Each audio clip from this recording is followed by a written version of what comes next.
under West Jones period were 0-5 in South State championships. They've never won one, but they were able to take care of business and beat Picayune in a really, really great game.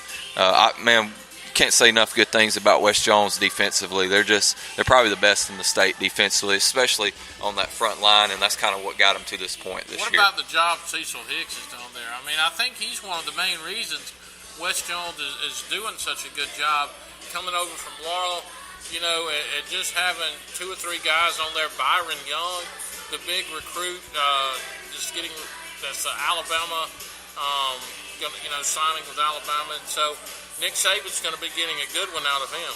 Yeah, you mentioned the coaching staff at West Jones. I mean, they're all good. They've all done their job this year and have done it well. Got the kids ready to play. This is just a special year for West Jones. I'm excited. I've been covering sports here in this area for 8 or 9 years, and I haven't seen this yet. I haven't seen West Jones make it to the state championship, and now been able to see that, so it's been pretty special. Normally Laurel is the team that makes it to South State and wins to make it to the state championship, so it's good to see another team in 5A in this area to make it, and I'm just proud for West Jones and proud for Scott Pearson. And, the last time a Jones County school has actually won a state championship in football happens to be Northeast Jones. That happened in 1996. So this will be the first Jones County School District team to win one. So, of course, Laurel has won one in recent years, but they're a different school district. So that will be bringing some prestige to the Jones County School District once again. Yeah, I mean, like I said, it's always good to see a new team, fresh blood in the state championship games. I hate to say this, but I'm tired of Alabama winning. And I think that's kind of what everybody's tired of that team that's just always there, that's always winning. You kind of want to see some fresh blood. You kind of want to see a new team get in there and have some success. So like I said, this year it's really good to see a team like West Jones, who has never been to the state championship, get their shot at taking home a title.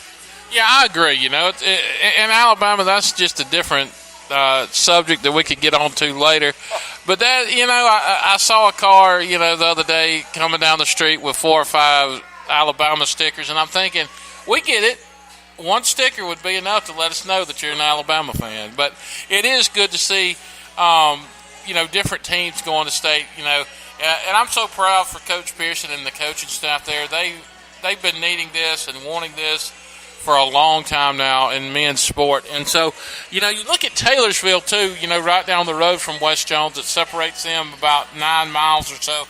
And losing their quarterback, Ty Keys.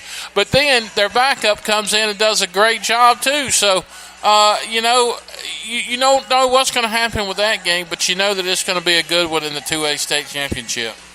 Yeah, I'm not going to paint a pretty picture here. I think losing Ty Keys is a big deal for Taylorsville.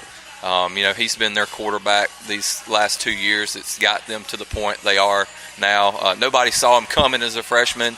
Had never seen a varsity snap before, and did a really great job and helped Taylorsville win, a state championship. And obviously he led them to this point this year. Been a big factor in the reasons they've won so far. So losing him is a big deal. But I will mention that the quarterback that they're going to be having is a freshman, so it'd be great to see Taylorsville win 2 back-to-back state championships with freshman quarterbacks. He did come into the game against Bay Springs. I think I looked at his stats yesterday. He was like 5 for 6 for 60 or 80 yards, something like that, and a touchdown. So, he obviously did his job, did what was needed to help Taylorsville get that win over Bay Springs. So, Taylorsville does have a shot, but I think it is a big blow that they're not going to have Ty Keys. Yeah, I agree. That is a big loss. I mean, you consider all the things that he's capable of doing. I saw him in that first game against Northeast Jones this season, and without Ty Keys, Taylorsville should have lost that game. But Ty Keys was able to make throws on the run that pros make. So. Just a phenomenal athlete, and I hope that young man gets healthy again. Yeah, I think coach said he had like a hairline fracture in his ankle, so I don't know how long the recovery time is that, but we definitely know he will not be playing in the state championship game. But best wishes to him and hope for a speedy recovery. Absolutely. So let's talk about the big 6A game, Oak Grove and Horn Lake. Kind of the same situation for Oak Grove. A lot of people's been giving Drew Causey a lot of grief, saying he's not capable of doing what his predecessor did, Neville Barr. But yet, here we have it in 2018. Drew Causey and the Oak Grove Warriors are headed to the state championship. 6 miles away, going to be playing pretty much a home game at the Rock. Yeah, they're going to have a big crowd for sure. Hats off to Oak Grove for making it to the state championship this year. Last year they started out really hot, and toward the end of the season kind of fizzled out, and a lot of fans were not happy with that. But this year, Oak Grove got hot and stayed hot. So it's good to see Oak Grove in that position. Obviously, they have one of the better quarterbacks in the state of Mississippi with John Rod Plumley. So, they've got a good squad there, but they have a tough opponent. Horn Lake hadn't lost a game this year, and like I mentioned before, they have the top recruit in the state of Mississippi, Dean, who's a linebacker, the only 5-star here in Mississippi. All right, so that should make for some great football. And so Thursday, we're going to try maybe to get some West Jones players here, talk to them, kind of see how they're feeling about the big game Saturday. Friday, we don't know yet. I will make that announcement on Thursday, where it will be, or tomorrow even. So tomorrow we're going to be broadcasting live. I know you won't be with us tomorrow, but I'll be over at the Cotton Ball in downtown Laurel. They're going to have a big deal on Saturday where the big red guy is going to be there, Santa Claus.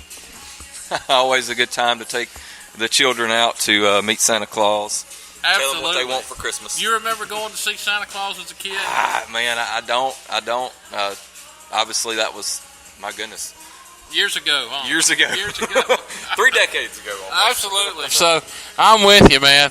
But we're going to take a break, and then we're going to come back and, talk, politics. Give our thoughts on recent politics going on. So, should be a lot of fun. A lot of weird things going on. But we're going to talk about it and give our thoughts. Some stupid stuff, really. But, that's our opinion. So we're going to take a break. And thanks again to Flickus Tax Service in Taylorsville for being a great sponsor of the show. And we're going to add more as we grow. And this is just the first episode. And we're having a good time here at Raising Cane's. So, again, thank you to Raising Cane's and Flickus Tax Service. Just a great bunch of folks, and we're so glad that they are here and our sponsors. So thank you to those guys. We'll be back here in just a few minutes. Hey, here's a classic from Tim McGraw in Southern Voice.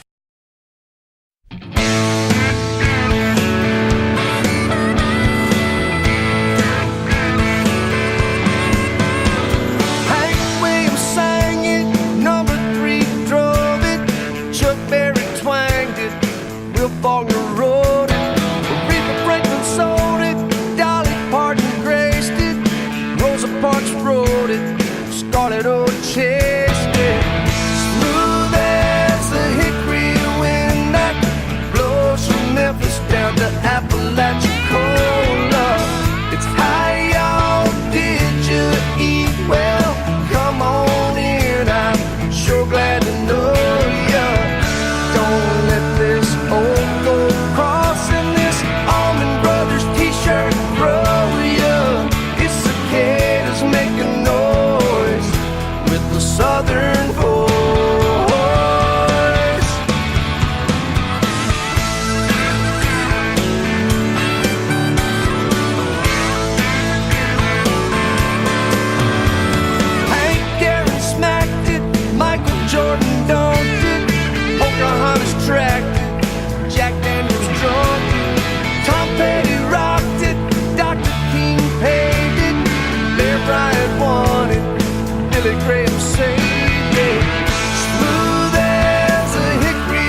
right, ladies and gentlemen, welcome back to Raising Cane's.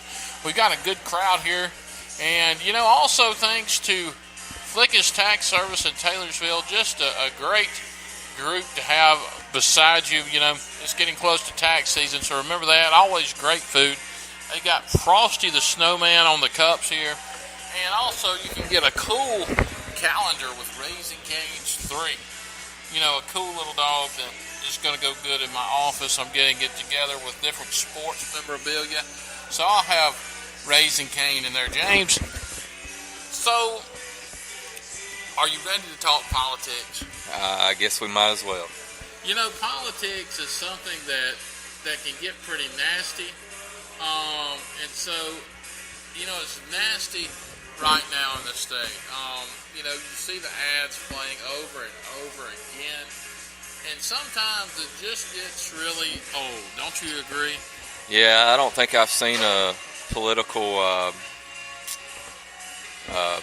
election of any sort that was 100% clean. I think both sides has problems with faulty